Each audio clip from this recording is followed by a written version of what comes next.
তোমার যদি এই বাড়িতে থাকার কোনো প্ল্যান থাকে তাহলে বলবো তোমার মুখটা দেখার আগে পর্যন্ত বেশ ভালোই ছিলাম। আচ্ছা, তোমার এই শরীর খারাপের মধ্যে দিয়ে কি তোমাকে ওরা বাড়ির কাজ করিয়েছে? লাজু, আমাকে সত্যি কথা বলবে। আমি ওটার অবস্থাতেই ছিল না, কাজ আর কি করে করবো। আমার জ্বরের সময় ও বাড়ির বৌদি আর দীপা দিদি আমার কত সেবা করেছে। আর তোমার বর, সে উজবুকটা কি করেছে? সে তো সাধ্য মতো যা করার করেছে। তুমি সবেতে ওদের এত সন্দেহ কেন করো গো? কারণ আছে বলেই করি। লাজু, আরেকটা কথা জেনে রাখবে, তোমার প্রিন্সিপাল আমাকে বলে বকেছেন যে আমি যথেষ্ট ভালো গার্ডিয়ান নই।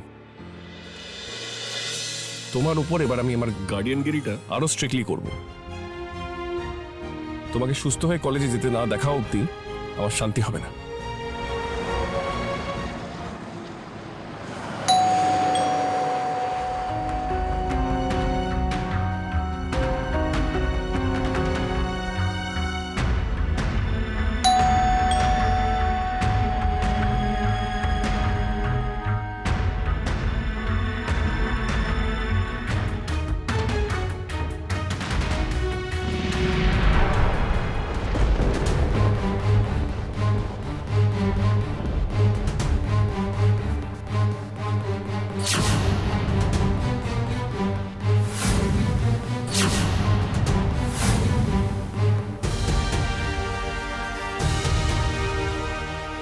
তুই আবার এখানে?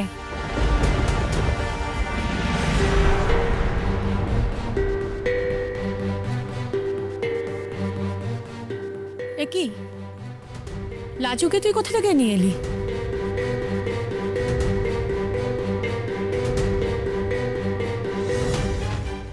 মা, আমরা কি বাড়িতে ঢুকতে পারি, নাকি এখানে দাঁড়িয়ে সব কথা বলবো?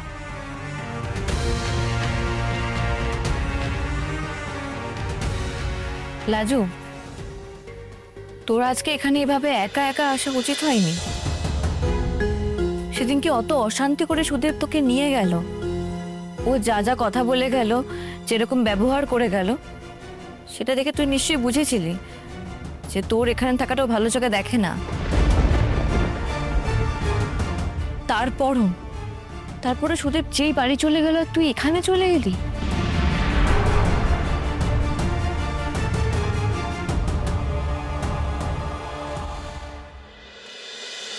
কি হলো, তোমাকে ভেতরে আসার জন্য নিমন্ত্রণ করতে হবে নাকি? এসো।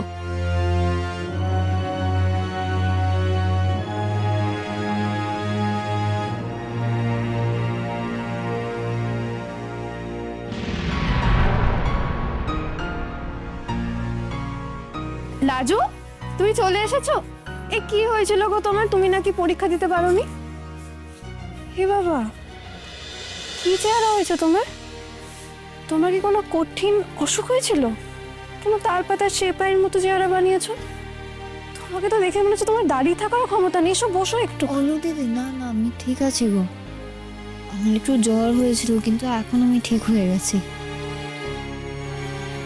জেঠি, কাকি, তোমরা সবাই কেমন আছো গো?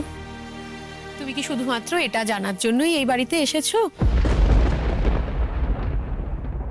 নাকি অন্য কোনো মতলব আছে? তোমার যদি এই বাড়িতে থাকার কোনো প্ল্যান থাকে তাহলে বলবো তোমার মুখটা দেখার আগে পর্যন্ত বেশ ভালোই ছিলাম। আমরা ভালো আছি রে লাজু, কিন্তু তোকে দেখে তো খুব খারাপ লাগছে। এত দুর্বল হয়ে গেছিস কেন তুই? হ্যাঁ, শ্বশুর বাড়িতে গিয়ে নিজের একদম খেয়াল রাখিসনি, তাই না? রাখলে কি আর পরীক্ষাটা মিস হতো জেঠিমণি? রাজু, তোমার আজকে রিটেস্টের ডেট ছিল না? কেমন গেল পরীক্ষা? রিটেস্ট মানে? লাজু, পরীক্ষাগুলো দিসনি?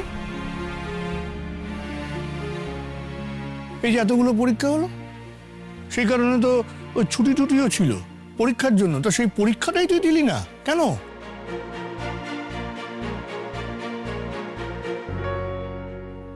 আরে পরীক্ষা দেবে কি?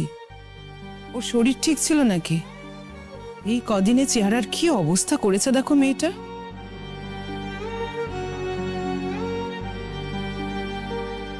চোখ মুখ বসে গেছে, এরম চিচি করে কথা বলছিস। হ্যাঁ রে লাজু, কি হয়েছিল তোর? কি অসুখ করেছিল? কিচ্ছু হয়নি, সব এখানে আসার জন্য নাটক ছিল। আমি সব কথা বলছি, আমি সকলের প্রশ্নের উত্তর দিচ্ছি, কিন্তু লাজুকে প্রশ্ন করার কোনো দরকার নেই।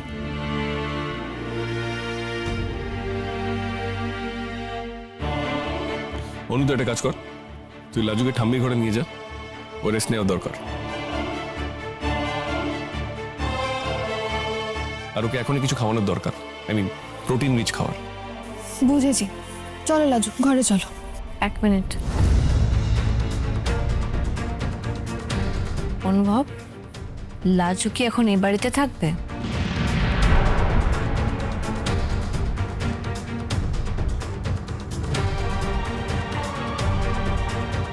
হ্যাঁ, থাকবে। আর কিছু বলবে? না মানে সুদেব, ও জানে যে তুমি ওকে এখানে নিয়ে চলে এসেছো?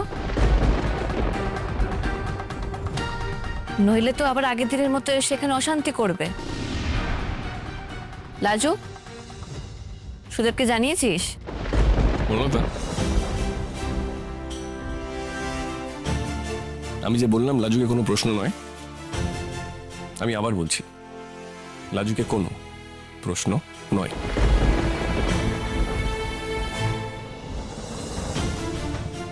অনু, তুই এখানে দাঁড়িয়ে আছিস কেন? তুই ওকে নিয়ে ভেতরে যা, আমি এখানে সকলের প্রশ্নের জবাব দিচ্ছি। কি ব্যাপার লাজু? তুই আবার ফিরে এলি? বাবা, আমি ওকে এনেছি। অনু, তোর তো এখানে দাঁড়ানোর দরকার নেই, তুই ভেতরে যা। She needs rest. সাবধানে যাস।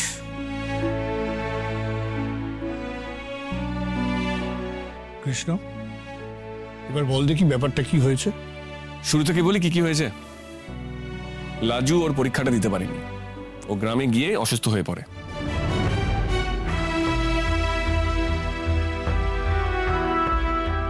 হাই ফিভার, আর তার সঙ্গে সেই রিলেটেড উইকনেস, ও সব মিলিয়ে শয্যাশায়ী হয়ে গেছিল। আহারে, এই জন্য মেয়েটার চেহারাটা এত খারাপ হয়ে গেছে।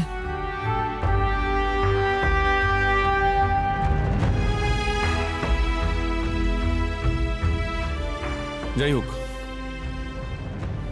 আমাকে ওর কলেজ থেকে জানানো হয়েছিল লোকাল গার্ডিয়ান হিসেবে আমাকে ওর রিটেস্টে অ্যাপ্লাই করতে হয়, যেটা আজকে ছিল। কিন্তু ও আজও পরীক্ষা দিতে গিয়ে অসুস্থ হয়ে যায়, তাই ওর কলেজ থেকে আমাকে ডেকে পাঠায়। বলিস কি, আজ আবার কি হলো?